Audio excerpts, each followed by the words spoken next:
वैसे जरूरी नहीं है, लेकिन वीडियो को लाइक या फिर डिसलाइक कर दिया करें। इस मूवी के स्टार्ट में हम एक लाइटनिंग ऑब्जेक्ट को आसमान से जमीन की तरफ आते हुए देखते हैं, जिसे न्यूयॉर्क का एक छोटा लड़का जोश भी अपने टेलीस्कोप से देख रहा था। और वो बॉल तेजी से उस लड़के के घर में एक फिश बाउल में आकर गिरती है और तेजी से उस सारे पानी को एब्सॉर्ब कर लेती है, जिसे जोश हैरानी से देख रहा था। फिर नेक्स्ट सीन में मूवी में 3 महीने गुजर जाते हैं और हम दोबारा से एक बॉल को तेजी से जमीन की तरफ आते हुए देखते हैं। और ये बॉल पहले वाली बॉल से काफी बड़ी एक फायर बॉल थी, जो लिबर्टी आइलैंड के करीब पानी में क्रैश होती है। और जैसे उसकी आग बुझती है, वो बॉल एक सफेद सूट पहने आदमी के तौर पर नजर आती है। वो आदमी बहुत अजीब तरह से चलते हुए सिटी के अंदर से गुजरता है। सब लोग उसे काफी अजीब नजरों से देख रहे होते हैं। और यही रोड क्रॉस करते हुए वो एक कार से टकरा जाता है, लेकिन उसे कुछ भी नहीं होता, बस वो अपने पाँव अजीब तरह से मोड़ लेता है। और जैसे कार ड्राइवर उसे रेस्क्यू करने के लिए बाहर आती है, तो इतने में वो आदमी गायब हो जाता है। इसके बाद वो एक वीरान जगह पर जाकर खड़ा हो जाता है और उसका कान एक गेट की तरह ओपन होता है, जिसमें से एक टाइनी मैन बाहर आता है। वो टाइनी मैन एक रोप की हेल्प से उस आदमी की लेग्स पर आता है और वहाँ पर भी एक छोटा सा गेट होता है, जो वो आदमी वहीं करीब लगे बटन से खोलता है, जहाँ उसे बहुत सी वायर्स डिफेक्टेड मिलती हैं। और वो टाइनी मैन उस लेग की वायर को रिपेयर करना शुरू करता है। और यहाँ लेग को कंट्रोल करने वाला आदमी ब्रेन के पास जाता है। और ये सब कुछ देखकर हमें पता चलता है कि ये कोई आदमी या फिर एलियन नहीं है, बल्कि ये एक पूरी स्पेसशिप है, जिसको 100 टाइनी मैन्स और एलियंस कंट्रोल कर रहे हैं। इस शिप के सारे क्रू मेंबर्स को मूवी में नंबर से इंट्रोड्यूस करवाया गया है, जिसमें क्रू मेंबर नंबर 1 इस शिप का कैप्टन है और क्रू मेंबर नंबर 2 उस कैप्टन का असिस्टेंट है, पर आने वाले टाइम में वो एज कैप्टन ही नजर आएगा। और क्रू मेंबर नंबर 3 यहाँ सिस्टम इंचार्ज है। शिप का कैप्टन इस शिप को कमांड डेक से कंट्रोल करता है, जहाँ पर हर बॉडी पार्ट्स को कंट्रोल करने के लिए वहाँ पर टाइनी एलियंस थे, जो हर चीज हर काम की रिपोर्ट कैप्टन को करते थे। यहाँ रिपोर्ट में कैप्टन को सिस्टम इंजीनियर की तरफ से बताया जा रहा था कि एक्सीडेंट की वजह से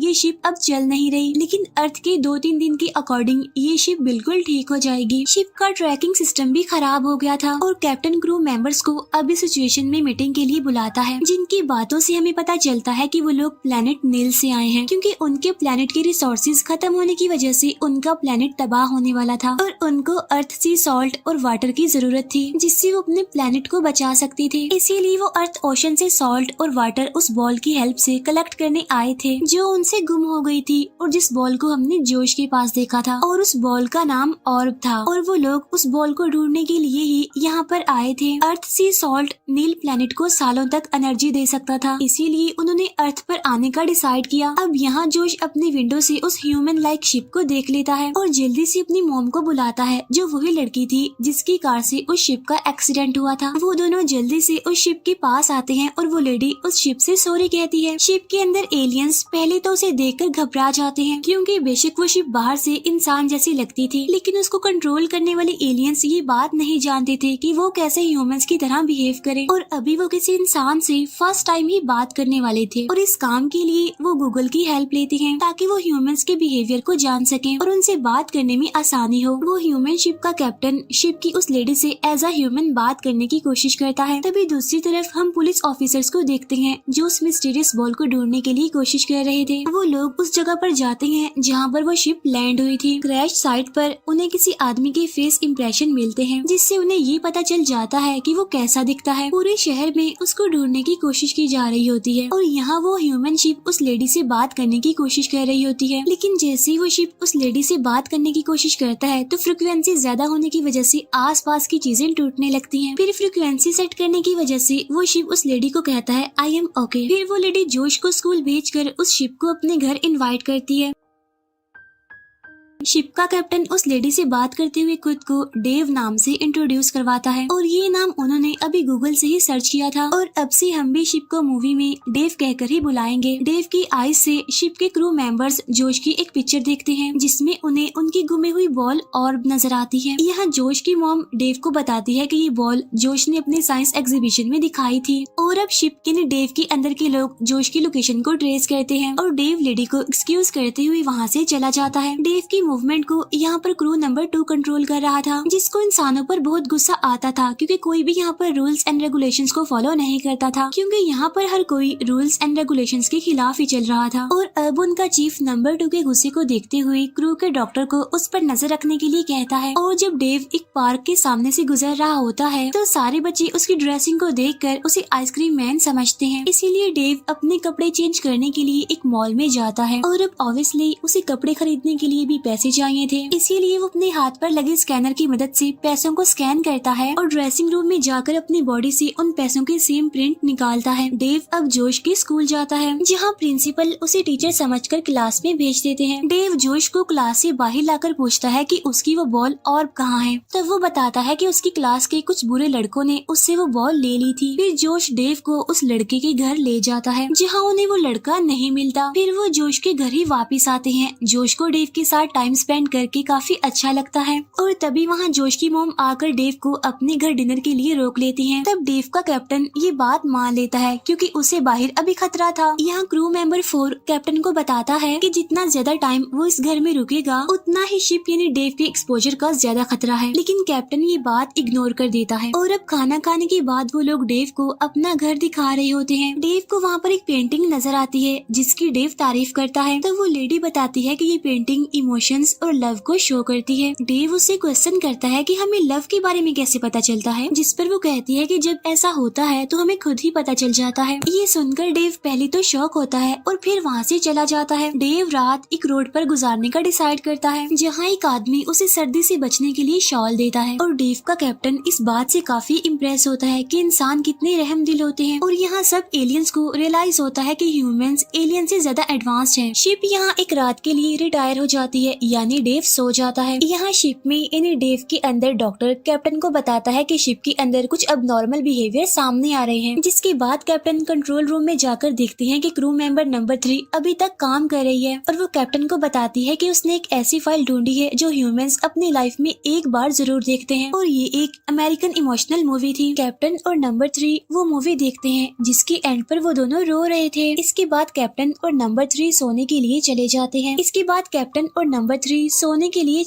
हैं। नेक्स्ट मॉर्निंग डेव की बैटरी सिर्फ 20% रह गई थी और पुलिस उसे ढूंढ रही थी। यहाँ पर हम दिखते हैं कि डेव जोश के साथ पार्क जाता है। वहाँ ट्रेन राइड लेने के बाद हॉट डॉग ईटिंग कंपटीशन में पार्टिसिपेट करता है और कंपटीशन जीतने पर मिलने वाला सॉफ्ट टॉय वो जोश की मम को गिफ्ट देता है। यहाँ से बाहर निकलने पर डेव देखता है कि जोश को कुछ बच्चे बुली कर रहे हैं। तब डेव उनको पनिशमेंट देने के लिए उल्टा कर देता है, जिससे उन्हें ऑर्ब यानी एलियंस की वो बॉल मिल जाती है, जिससे डेव यानी शिप के अंदर की वो एलियंस बहुत खुश होते हैं। और डेव जोश की फैमिली को डिनर के लिए इनवाइट करता है, जोश की मॉम की बर्थडे सेलिब्रेट करने के लिए। लेकिन क्रू मेंबर 2 कैप्टन की इस बात से डिसएग्री करता है। वो कहता है कि जब हमें ऑर्ब मिल गया है तो हमें अपने मिशन पर वर्क करना चाहिए। लेकिन कैप्टन कहता है कि उन्होंने यानी जोश और उसकी मॉम ने इस बॉल को हासिल करने में उनकी काफी हेल्प की है, तो अब हमें भी जोश और उसकी मॉम के लिए कुछ करना चाहिए। यहाँ इंसानों के साथ रह रहकर डेव के अंदर मौजूद एलियंस के अंदर भी फीलिंग्स आने लगी थी। किसी के अंदर एटीट्यूड आ गया था तो किसी ने अपने रूम को डांस क्लब बना लिया था। नंबर 2 के अंदर गुस्सा और इमोशंस आ जाते हैं। और नंबर 3 तो बहुत ही प्यारा सा ड्रेसअप होती है क्योंकि वो कैप्टन के साथ डांस करना चाहती थी, जिस पर कैप्टन उसे इनकार कर देता है क्योंकि वो शिप यानी डेव को कंट्रोल कर रहा था।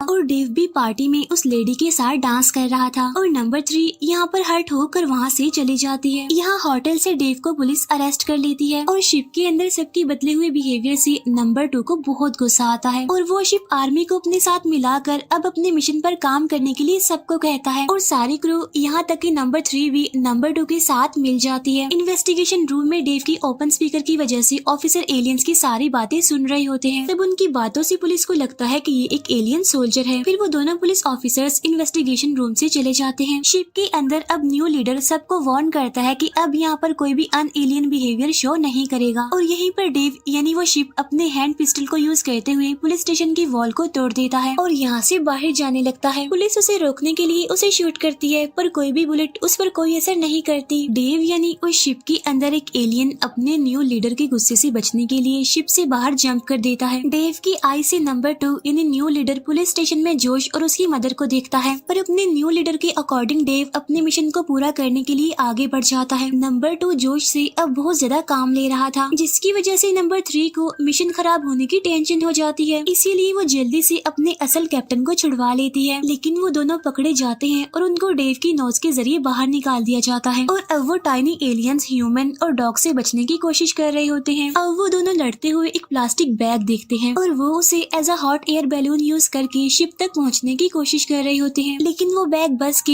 विंड स्क्रीन वाइपर पर स्टक हो जाता है। वो वाइपर एक लॉन्चर का काम करता है और उन दोनों को डेव के शू पर गिराता है और यहाँ पर कैप्टन नंबर 3 से सॉरी कहता है और कहता है कि अगर इस ट्रिप में तुम मेरे साथ ना होती तो शायद ये मिशन इतना आसान ना होता। इसी दौरान अब वो दोनों शिप के अंदर चले जाते हैं। यहाँ डेव यानी वो शिप एक कार को रोकती है ताकि उसकी एनर्जी वेस्ट ना हो और वो उसे लिबर्टी आइलैंड जाने के लिए कहती है। दूसरी तरफ जोश अपनी मॉम से कहता है कि डेव ऐसे बुरे काम नहीं कर सकता और हमें उसके पीछे जाकर उसकी हेल्प करनी चाहिए। यहाँ पुलिस स्टेशन के अंदर पुलिस को वो टाइनी एलियन मिल जाता है जिसने डेव के अंदर से जंप की थी, जिसे देखकर वो डेव का पीछा करने का ऑर्डर देता है। यहाँ लिबर्टी आइलैंड में जाकर न्यू कैप्टन डेव को ऑर्डर देता है कि वो बॉल को यानी ऑर्ब को एक्टिव करके पानी में गिरा दे ताकि वो वहाँ से सी सॉल्ट कलेक्ट कर सके। लेकिन तभी वहाँ पर फर्स्ट कैप्टन आ जाता है और वो डेव को ये करने से रोक देता है और यहाँ शिप के अंदर यानी डेव के अंदर सबको बताया जाता है कि कैप्टन ने दोबारा से कंट्रोल ले लिया है, जिससे सारे क्रू मेंबर्स मान जाते हैं। यहाँ शिप के यानी डेव के गिरने से उसके हाथ से वो ऑर्ब भी गिर जाता है और स्लिप होकर पानी में चला जाता है और अब ओशन से सारा पानी वो बॉल अब्सॉर्ब करने लगती है, जिसे कैप्टन रोकने की काफी कोशिश करता है, पर इस काम के लिए उसे काफी एनर्जी की जरूरत थी जो कि उसके पास नहीं थी। अब या तो वो अर्थ को बचा सकते थे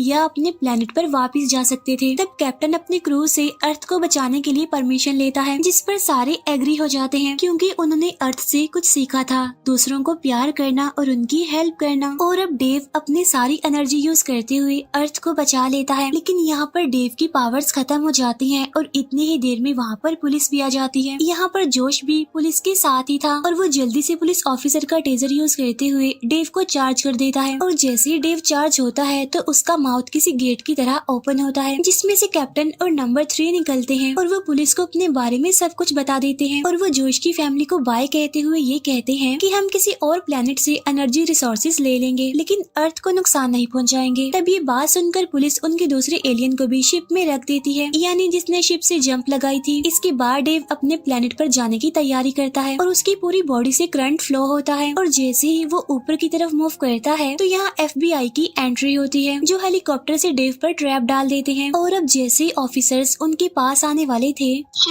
शिप के सारे मेंबर शिप के एक डिटैचेबल पार्ट यानी लाइफ बोट में इकट्ठे हो जाते हैं, जो कि डेव का शू था, और अपने रॉकेट को स्टार्ट करते हुए वहाँ से चले जाते हैं और यहाँ सबके सामने शिप और नंबर 2 रह जाते हैं जिससे वो लोग छोड़ गए थे। यहाँ लाइफ बोट में कैप्टन नंबर 3 को प्रपोज करता है और इसी के साथ ये मूवी यहीं पर एंड हो जाती है। Thank you for watching.